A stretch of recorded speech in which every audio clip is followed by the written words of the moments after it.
Bloomberg Audio Studios. Podcasts, radio, news. From the heart of where innovation, money, and power collide in Silicon Valley and beyond, this is Bloomberg Technology with Caroline Hyde and Ed Ludlow.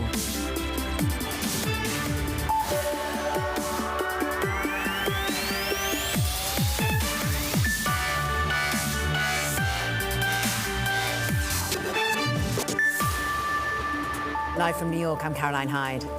And I'm Mike Shepard in San Francisco. This is Bloomberg Technology. Coming up, the U.S. probes whether DeepSeek bypassed U.S. restrictions to buy advanced Nvidia chips through third parties in Singapore. Plus, Apple gives a reassuring revenue forecast for the current quarter, though results show declining iPhone and Chinese sales over the holidays. And we sit down with the CEO of HPE over the DOJ suing to stop its $14 billion acquisition of Juniper Networks.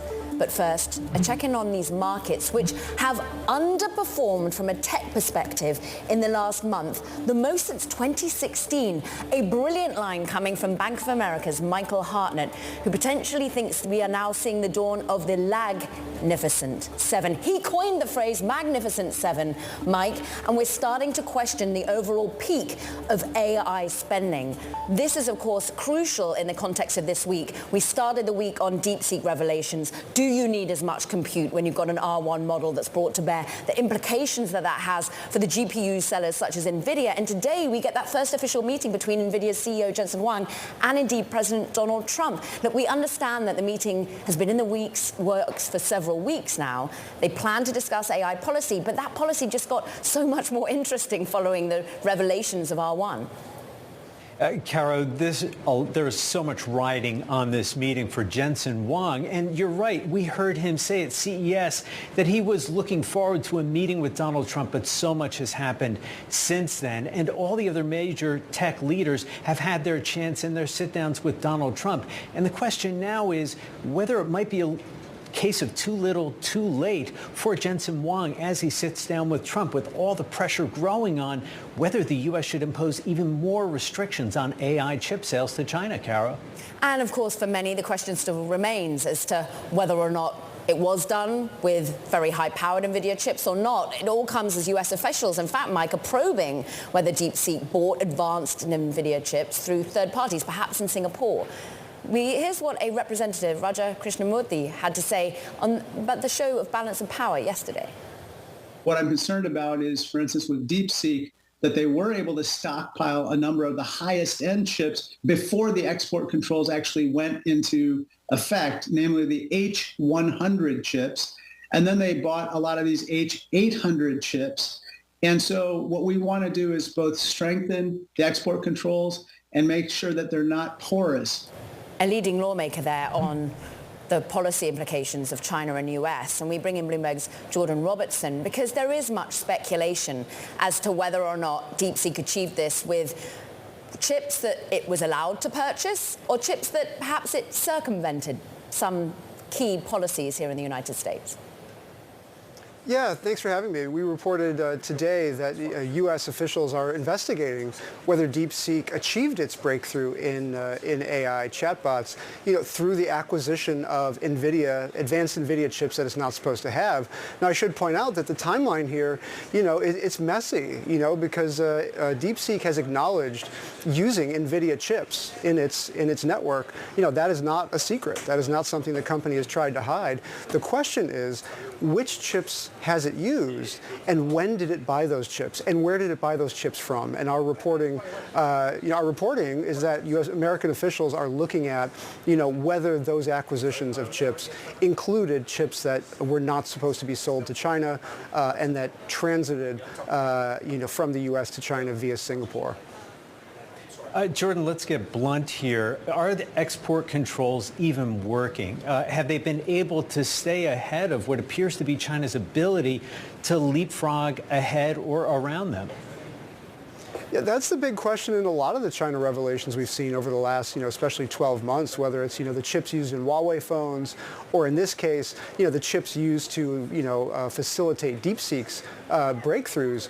I think there's certainly a story to be told about creativity and ingenuity in, rethinking how you do these AI large language models. That certainly is part of it.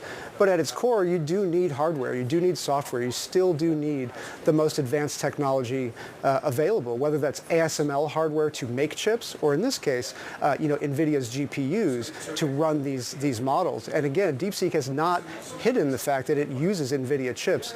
The question is, which chips and when did it get them? Maybe a classic example here of just fast follow, the idea that if you curtail, you bring about innovation, Jordan. That innovation has got a lot of people in the US excited, the app being downloaded for DeepSeek. But you're reporting that actually we're having to prevent it being used by government, by companies. Yeah, the Pentagon. I mean, we've had a number of stories come out in the past few days. One of them was that the Pentagon was kind of caught flat-footed on this. A number of Department of Defense, employees and officials downloaded, connected their work computers to the Chinese DeepSeek servers and downloaded the code, the large language models. It was not blocked. And they were downloading this code for several days before the Defense Information Systems Agency, which is essentially like the IT and cybersecurity department for the Pentagon, began blocking those links. And what we've also reported is that now there's an effort underway throughout the military to identify where DeepSeek's code has wound up on military networks and to remove it. So this was an example of, the fast changing nature of technology and the fact that it's really hard to keep up with what the latest potential threats are. Bloomberg's Jordan Robertson, thank you. Coming up, Apple's holiday results showed declines for China and the iPhone, but the company's forecast helped to reassure investors. We'll break down Apple's earnings after the break.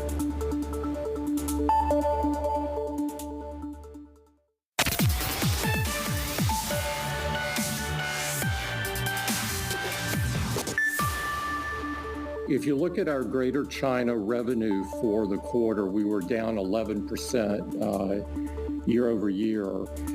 And over half of the decline that we experienced was driven by change in channel inventory. Apple CEO Tim Cook there, trying to perhaps comment on the sales decline in China, which was a key miss in the numbers. Apple's biggest market, is the US, but in large part, China is dominant too. It struggled to fend off competition from local brands.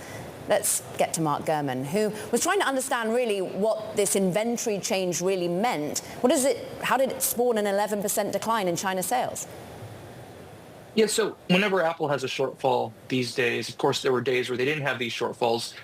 They have some color or, I guess, an excuse as to why that happened. And for China this time around, we're talking a $7 billion decline from a few years ago in the holiday quarter. They're saying that they simply didn't have enough inventory. They're saying that they underprojected how many units they needed in the channel for the quarter. And by the end of the quarter, by the end of December, they simply ran out, which meant they weren't able to fulfill those orders, which led to a decrease in revenue. And he says about half of the 11% shortfall was due to that. Fine, it makes sense, right? But clearly they were anticipating a shortfall to begin with if they underprovided inventory. And I think the response, right, this morning, you see the stock price is up considerably despite the significant miss in China, right, and the 3% decline in iPhone revenue. I think one is the guidance, right? They're going to grow again in the March quarter, which is a far cry from where they were just a year and a half ago, where there was a series of quarters in a row where they were declining. So that's positive. But I also think investors believe that because they missed those sales in China due to inventory in Q1, those sales will return in Q2. If you're an Apple customer and you want the new iPhone or iPad or watch or what have you, and the Apple Store doesn't have it and it's unavailable, you're not really going to give up in most cases, right? You're going to go back when it's in stock. And so I think investors and analysts believe that is going to happen, and we are going to see that China revenue actually come in and factor into the March quarter. Mark, how much of a grace period are investors, though, willing to give Apple, given some of the struggles that we've seen with Apple Intelligence and also areas like wearables, too? Yeah, no, both good points. So on Apple Intelligence, I think investors are giving Apple a little bit of leeway. They've shown their ability to come into new categories slowly and improve the product over time. Obviously, AI is a different beast. Obviously, they have rivals both here and abroad that are absolutely crushing them right now. But I think investors are going to give them a little bit of leeway. I would give them 2 more quarters, right? Analysts, I believe, will give them 2 more quarters before they start having real concerns about this technology and its ability to drive sales. And from a fundamental perspective, how it works feature-wise. In terms of wearables, the new CFO, Kevin Parekh, made an interesting point on the earnings call that there was a little bit of a tough compare. So typically, over the last few years or so, you've seen Apple roll out 2 or 3 new Apple Watch models. This past fall in September, they only released an Apple Watch Series 10. There was no new Apple Watch Ultra. That's coming later in the year this year. There'll be a new Apple Watch SE later in the year this year. So you will see a little bit of that momentum return to the wearables category. But clearly the Apple Vision Pro not driving anything material to grow that category, right? I mean, if you look at the big picture, Apple's first major new product category in years, $3,500 in revenue per piece at minimum, and it's not driving anything to that segment. That just tells you how few of these devices they're still selling. Bloomberg's Mark Gurman, thanks for joining us. Let's get more with Gene Munster of Deepwater Asset Management. Gene, DeepSeek really shook up the markets earlier this week and caused so many reflections upon investment in AI and development of AI in this country. What sort of pressure does that put on Apple specifically with its Apple Intelligence product?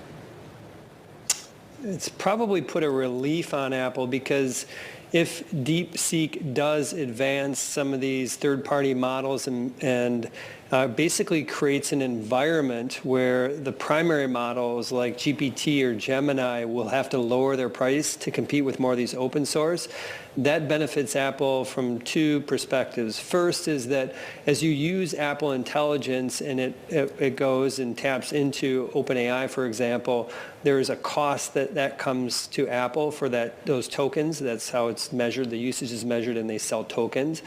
As the price of those comes down, driven by DeepSeek, that's a positive for Apple. And separately is Apple's app developers who are building these AI tools need to be aware of the costs that these apps have in terms of pulling in the token cost. And lowering the token cost should promote more AI development within the apps. And so that's why you saw Apple move up on the DeepSeek news. And I think that more broadly, I mean, this has been, I've been around tech for a while, and what I've seen this week related to DeepSeek is, I think, captured in the concept that the market is now, the NASDAQ is now flat from where it closed on Friday. And I think that essentially the commentary from Apple about how they can benefit from this, to answer your question, Mike, specifically. They focus in a long way on end-to-end AI security. They talk up their chips. They talk up private servers.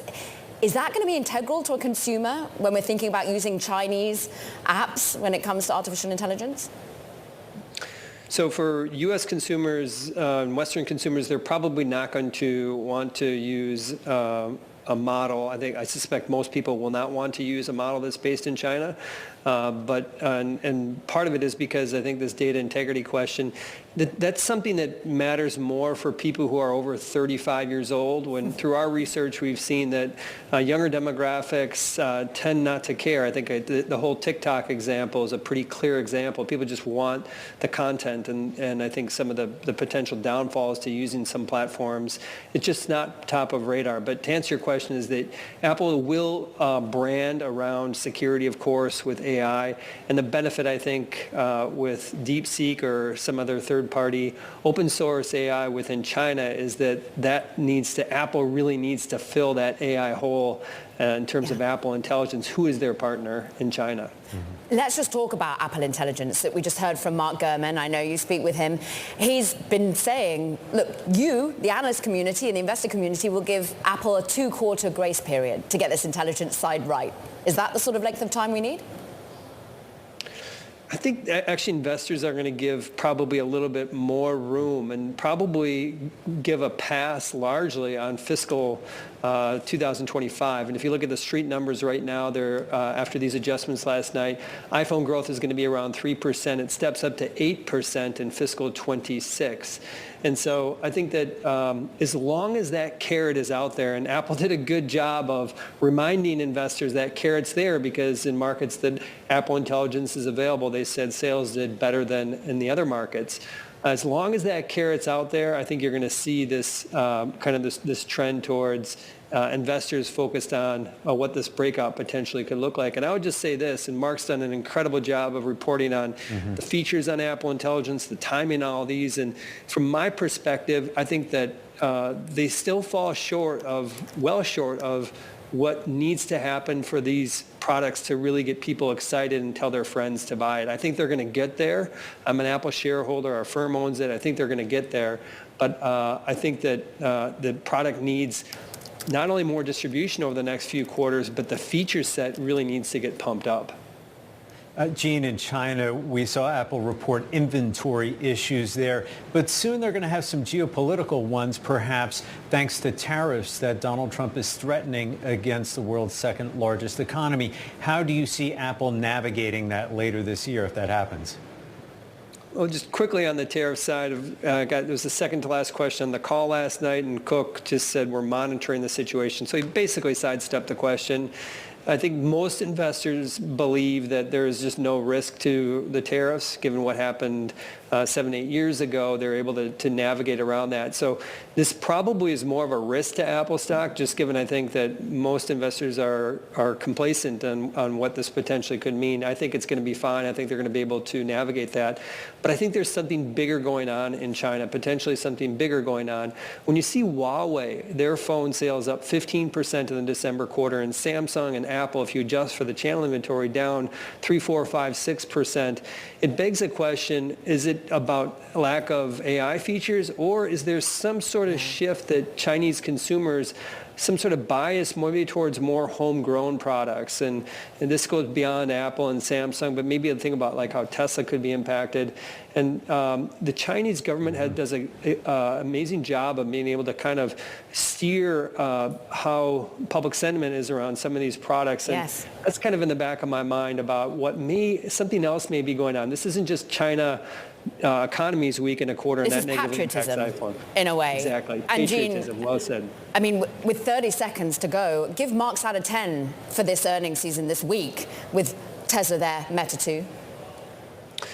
I think the fundamentals were more a 6 out of 10. It was okay, nothing. But I think what was most important as far as the atopic DeepSeek, the commentary about how they feel AI is going to proceed and the spending around that, it was a 10 out of 10. Gene Munster at Deepwater Asset Management.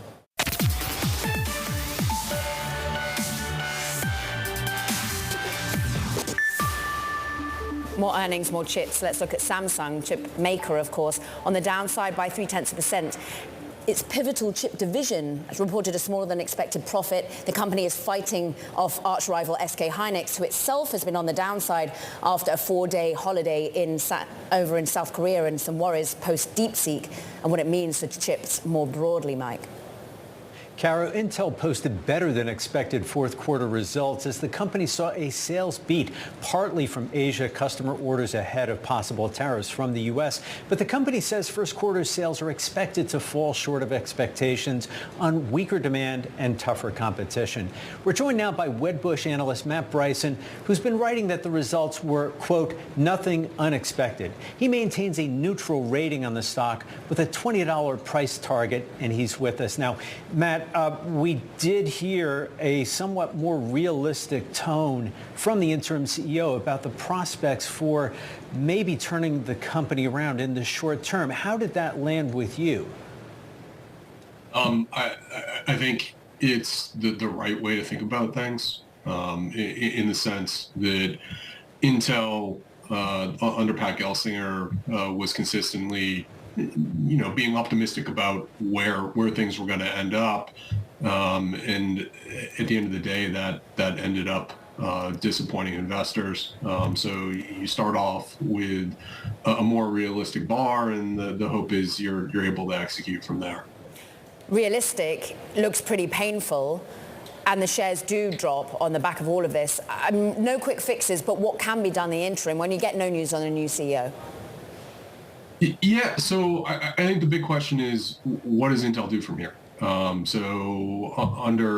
Under Pat, Intel's plan was we're going to make Intel great again. So we're going to restore our fabs to competitiveness. That's going to bolster the entire operation. So now the real question is, when you bring in a new CEO, is that still the plan of record? Or rather, do you do what AMD did, try to split the business up, look more like a Broadcom or a Marvell, be a chip design house, spin the fab out? And I think until we get an answer to that, it's going to be hard to kind of figure out what the future looks like for Intel. Matt, what is your timeline nonetheless for Intel to be able to close the gap with rivals in critical areas like server chips for all those data centers that we're starting to see built across the country? Yeah, so there's two things to think about there. One is, where are they with their fabs? They've told us that 18A is going to ship second half of this year. So I think it's really important as to what those new chips look like. If those chips are competitive, that's a huge victory for Intel. Their struggles really started almost a decade ago when they missed their fab upgrades. So getting that right, I think would be a huge positive. But the next piece is what we're seeing is a whole lot more consumption of AI chips. So whether it's Nvidia or Broadcom or Marvell building for some of the large data centers, or AMD, their growth has come from the AI side. Intel they still really don't have a product. Gaudi disappointed. They just told us that their next product, Falcon Shores, is going to be more of a test product. So I think getting things right there is important, but we don't have a whole lot of insight into what exactly that roadmap's going to look like and how successful it's going to be. Matt, in 30 seconds, they're planning to spend $20 billion on new plants. Will the administration be supporting this long term? That is a great question. It seems like this administration goes from one place to another place, and you never quite know where it's going to go.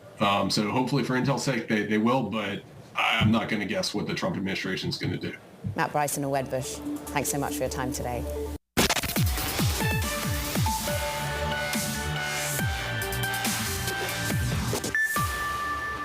Welcome back to Bloomberg Technology. I'm Caroline Hyde in New York. And I'm Mike Shepard in San Francisco. As we wrap up the week, let's look at these markets, because what a week it has been. The Monday anxiety. What does DeepSeek R1 model mean for the need for GPU, the need for AI infrastructure? The sell-off was hard on the Monday, but we've actually managed to grind our way higher on the NASDAQ over the last 5 days. On the NASDAQ 100, we are now up 0.1%. Sure, it underperforms on an S&P level from a tech perspective versus the rest of the index, but on the NASDAQ, we claw it higher. But that release of DeepSeek's R1 has perhaps forced some venture capitalists to rethink their strategy around investing in AI startups, particularly on the hardware side of things. But let's get the VC take. Joining us now is Josh Wolf, co-founder of Lux Capital, which is an investor in Hugging Face and Anduril Industries and in Databricks, to name but a few, Josh. And you actually have been more plowing into the application layer of generative AI rather than the models. But what do you make of this? Well, I think there's two key takeaways from this past week and basically the entire trend of what's happening in AI. The first is on the capital side, and then the second is on the human capital side. On the capital side, I think that the people that have been investing in the large foundation models are a little bit shaken. The idea of putting tens of billions of dollars into something, even if it was partially replicated by China and then having a $5 or $6 million overlay on top of that, I think has people shaken to their core, and rightly so. But the other piece of this is thinking about the open source models. Those are things like you mentioned, Hugging Face, Together Compute, thinking about novel model architectures like Sakana out of Japan. This is where we've been investing over the past 2 or 3 years. And then also thinking about the next wave, which is going to be really in AI for the three-dimensional physical world, biology and robotics. And there, I think you're going to see a lot of great new companies, physical intelligence, evolutionary scale. Those are people that are not going to have the same kind of competition on the large language model scale. Josh, is there a third piece to this, though? Maybe geopolitics and the rivalry between the U.S. and China. How does DeepSeek fit into that? You're invested in Anduril and Palantir. Where do you see this as part of the pantheon of issues between the U.S. and China? Mike, I think you nailed it. This is increasingly, whether you think we are in Cold War 2.0 or not, the TikTok piece over the past year, and now with President Trump coming in and maybe thwarting what I think is a grave national security threat, is number one. Number two is DeepSeek, with people saying, my gosh, this is not just made in China with U.S. things that are manufactured there like our iPhones, but actually created and invented there, even if it is copied. I think the bigger thing is this human capital. We are at war for talent. We need a brain drain coming here. And let me give you 3 stats that shocked me to my core, and if viewers are listening. 50% of undergraduates in AI around the world are coming from China. They are producing 50% of the undergraduate researchers in AI. Number 2, 38% of American researchers are from China. 37% are Native American. So think about that. We're outnumbered in our own country. Now, we want to get those people here and keep them here, but if they're going back to Chinese companies, it's a really bad thing. And number 3, the U.S. used to be about 25% of international students that were coming here to our country. Today, it's only about 15%. So it underscores the need that we are in competition, not just for the hardware and the physical capital, not just for the financial capital, but for the human capital. And we need to do something. I think this is a real big wake-up call. You should know you're on trustee of the Santa Fe Institute. You think a lot about academia, Josh. I want to go back, though, to something you've been posting a lot on the national security front. I think of what you put on X, and you're talking about Chinese state-backed companies are not companies. They're arms of the government. They're designed to erode U.S. competitiveness. And you talk about TikTok, DJI, and Eye in the Sky, DeepSeek, Huawei. I'm interested, though, does it matter if China continues to fast follow? They need the compute power, the inference to actually get all of this innovation into people's hands. If you rate what just happened this week, is this really a concern, or is this like U.S. even more determination to remain ahead of the game and have to continue to invest in the overall AI infrastructure? Well, as you said very well right now, if it is a wake-up call and people are now saying we need to compete, we need to be more aggressive, we cannot be complacent or lazy, then it's a win for America. We do not want the rest of the world relying on Chinese models, which will approach an asymptote of truth but never fully get there. Try searching for Uyghurs or Tiananmen Square or Taiwan. You're not going to get truth. You're going to get CCP censorship. We don't want the world or the world's companies developing on those models. To the point about hardware infrastructure, you also nailed it in that we are seeing a shift from training, where you need 100,000 clusters of H100 chips, the Nvidia chips, to inference. And there's going to be a big fight on inference on 2 fronts. And I'll give you a sort of preview what I think is going to be the next big wave here. If you can do inference on device, I suspect that about 30 to 50% of your inference, your prompts, your queries will be on your chats, your cached emails, your photos, your health data. You don't need to go to the cloud for that. And so the memory players and other chip makers are going to become dominant. And I think that the attention and the capital allocation is going to shift towards them. Maybe you're doing 50 to 70% of your inference in the cloud, and you're going to Perplexity or ChatGPT with search, or Google Gemini, as you today would for Google for basic search. But that ecosystem is going to change. The other big thing, we're going to see the death of APIs. AI is going to bring in the death of APIs. And what I mean by that is all of the back channel software negotiation that happens between all of our applications today are going to be usurped by AI basically just acting like a user and navigating on your phone. And there's going to be big fights between Meta and Apple and some of the app layer people in that. So those are 2 big things to watch. The agent fight. You, of course, are part of the Hill and Valley Forum group. It's a private bipartisan community of lawmakers and business people about the national security focus of U.S. versus China. And yes. I just want to take your thought on whether the administration, current one, gets this, because we've got Jensen Huang meeting Trump today. I think that they do. I think there's a lot of brilliant people that have gone into this administration. When you think about Jacob Hellberg, you think about Scott Bessent. These are both friends and people that I think are extraordinary service and highly competent. They feel very strongly about this issue. Now, TikTok has done a good job of flattering Trump because they know that flattery works to influence. I hope that the people around him recognize, particularly on the TikTok issue, how nefarious and dangerous and insidious TikTok is for the American public and the things that we believe. For the rest of the technological competitiveness, I think it is great to see things like Hill and Valley, where you have cutting-edge technologists, venture capitalists like us, and policymakers that are all working together. People used to warn about the military-industrial complex, and rightly so back in the day. We went from 50 primes to 5. Now you're seeing Anduril and Saildrone and Hadrian and Varda, these neo-primes, these new emerging companies, getting the space and the speed pass to compete. I think that is absolutely critical against the civil-military fusion doctrine, where, as I said in my tweet storm there, that every company is not an independent Chinese company. It is part of the government. They have to report everything that they do and all the information to the Chinese Communist Party and to Xi Jinping. Josh, you stress the importance of research as fundamental to developing AI in this country. Do you have any concerns that the new administration may be taking a chillier or more hostile approach to science? You're a scientist yourself. What is your view? I do. I feel very deeply that we should be funding basic science. If we knew the answer to questions, we would just go and pursue them. But you need fundamental research. You need funding.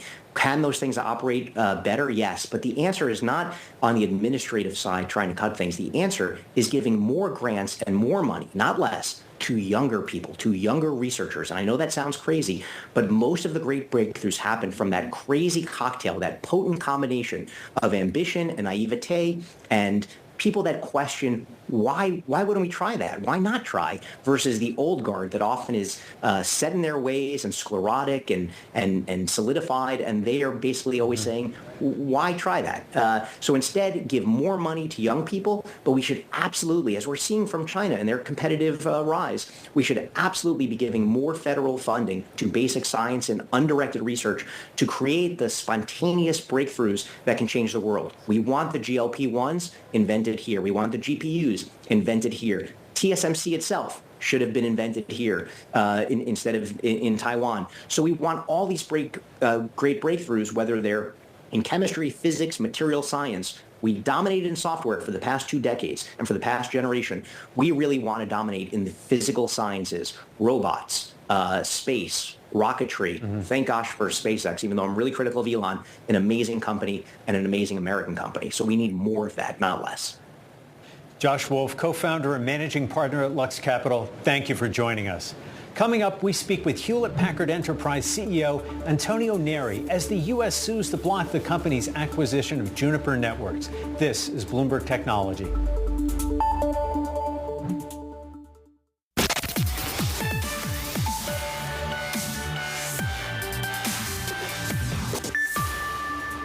Let's take a quick look at shares of HPE and Juniper Networks. The DOJ yesterday announcing it's suing to stop the $14 billion acquisition of Juniper Networks, arguing the merger would harm competition in the market for enterprise wireless equipment. We're rallying off the back of some falls yesterday. Joining us now, Antonio Nori, HPE CEO. And you have fought back, saying the DOJ is ignoring key competitors here. Why are they doing that? Well, good morning, Carol, and thank you for having me. We believe the thesis from the DOJ is flawed because they consider the market very narrow in the wireless LAN, only 3 competitors, when the reality there are 8.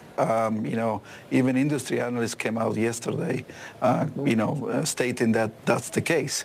So as we went through the process, we understood that that's going to be a challenge, but ultimately we believe there is no case here. This is pro-competitive. We are bringing 2 complementary technologies together, which also will enable us to compete outside the United States in the context of the previous conversation we had with Josh against the Chinese vendors in the context of national security, particularly in cloud and the service provider space. So that's why we're going to fight this vigorously, and we believe we're going to prevail through the process. Do your lawyers think you will prevail? It's interesting, of course, other regulators signed this off, so it must have been a surprise.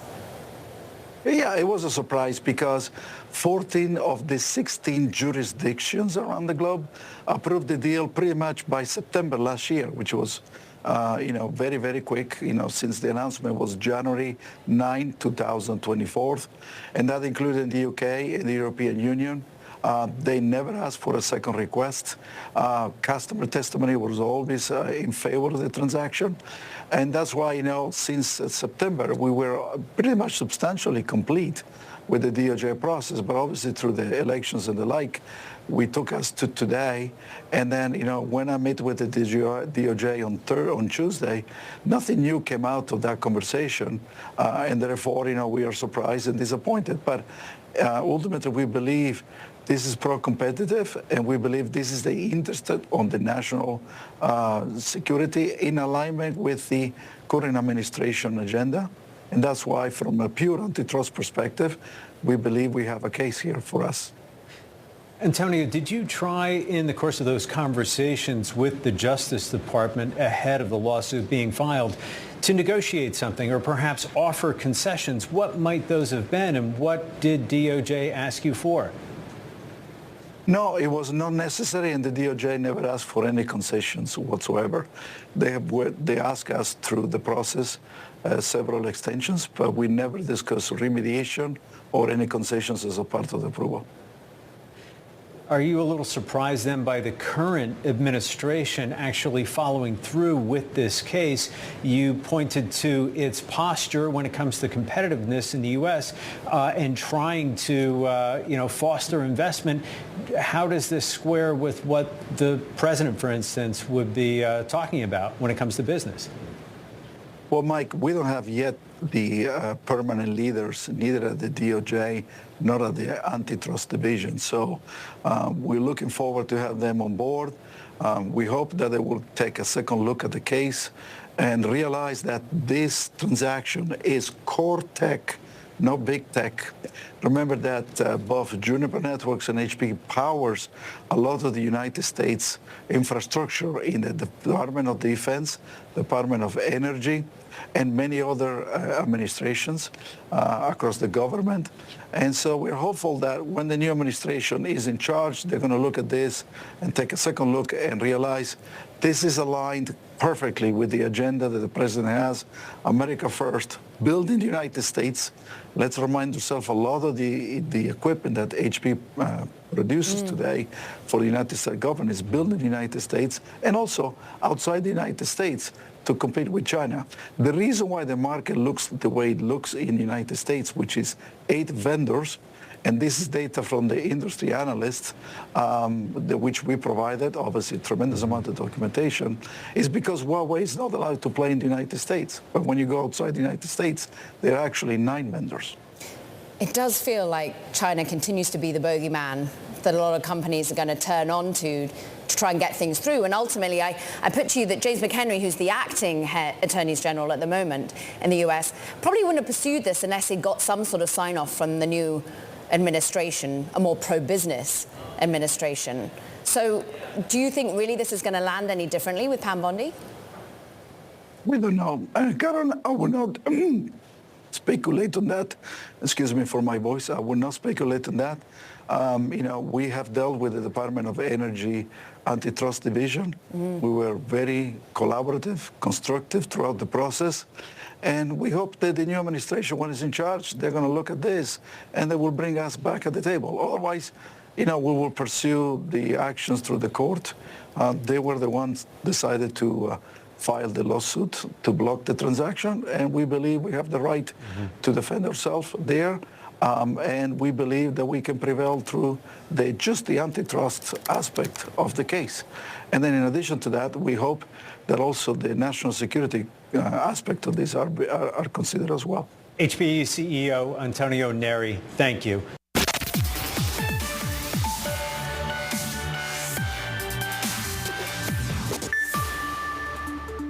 Here's a story we've got to get to, the future of H-1B visas in America's tech industry under the new administration. This as Trump's birthright citizenship order sparks fear in H-1B parents. Let's bring in Hiba Anver from the Erickson Immigration Group. Hiba, the rhetoric from the White House and elsewhere in the administration about immigration has to be very troubling for a lot of your clients to digest. What are you hearing from them? So what we're hearing is basically concerns resulting from some of the impacts of the birthright citizenship executive order, namely that For example, if an individual who's here on an H-1B visa has a baby in the United States, according to this executive order, that baby is no longer considered a U.S. citizen. So if that child is not a U.S. citizen at birth, and if that child is not a citizen of the parent's home country at birth, then what this executive order does is essentially create a category of stateless children. And that is very, very concerning for a lot of the visa holders in the United States, inclusive of the H-1B visa. And so a lot of the questions that we're getting stem from those concerns, because a lot of these restrictionist policies are creating an environment that is seemingly hostile towards immigrants. So if the tech industry is about talent attraction and employee incentives, this really isn't going to help. Hiba, I'm going to make this personal. I came here with already one child and I gave birth to one in the United States, and she automatically got US citizenship. I was on a temporary visa at the time. I wasn't worried about coming here to have an American baby, and it wasn't hard for me to get her UK citizenship afterwards. So who is it that is really concerned here? Because I imagine it's not developed nation to developed nation. Who of your clients really thinks that it's integral to have a child that is with birthright citizenship? So the thing is that there are a lot of countries around the world where if the parents have a child born abroad, that child is not going to automatically get citizenship from the home country until the parents take some sort of affirmative steps to apply for that citizenship. Yeah, and I had to do that too, which wasn't hard. Well, so essentially you have to look at it in the totality of the circumstances. We can't look at it in a vacuum.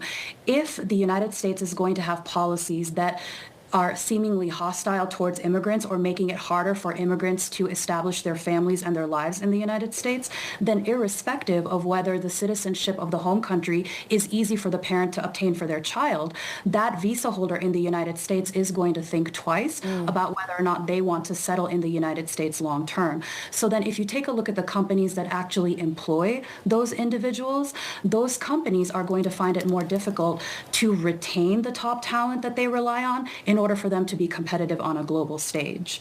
So what I'm hopeful for is that whatever policy comes out of this administration continues to be very welcoming and creates that culture of welcome, irrespective of whether the individuals have to deal with certain citizenship issues for their child or not. But we have to understand that birthright citizenship is enshrined in our Constitution. So one of the key issues here is the fact that there's a presidential action that is seeking to overturn something in the Constitution outside the proper process, and that's also been concerning to a lot of individuals as well. Hiba, Trump has yet to alter the H-1B program itself. Let's home in there for a moment. Are you anticipating any changes from the administration or Congress to it? I don't know if we're necessarily going to see something that directly impacts the H-1B program. However, there are a lot of executive orders that have come out since the inauguration that indirectly impact legal immigration in the United States. For example, this birthright citizenship executive order. So for example, if this executive order ends up being successful, and if children that are born in the United States are not automatically U.S. citizens, then what that implies is that there's an additional number of individuals that are going to get included in the overall green card queue. Now, the backlogs for obtaining a green card in the United States are also, they're already very, very lengthy and long for a lot of individuals. So this is only going to increase their wait times.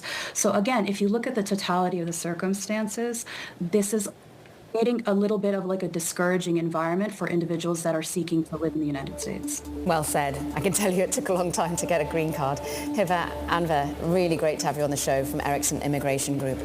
Now that does it for this edition of Bloomberg Technology, Mike. Do not forget to check out our podcast. You can find it on the terminal as well as online on Apple, Spotify and iHeart. This is Bloomberg.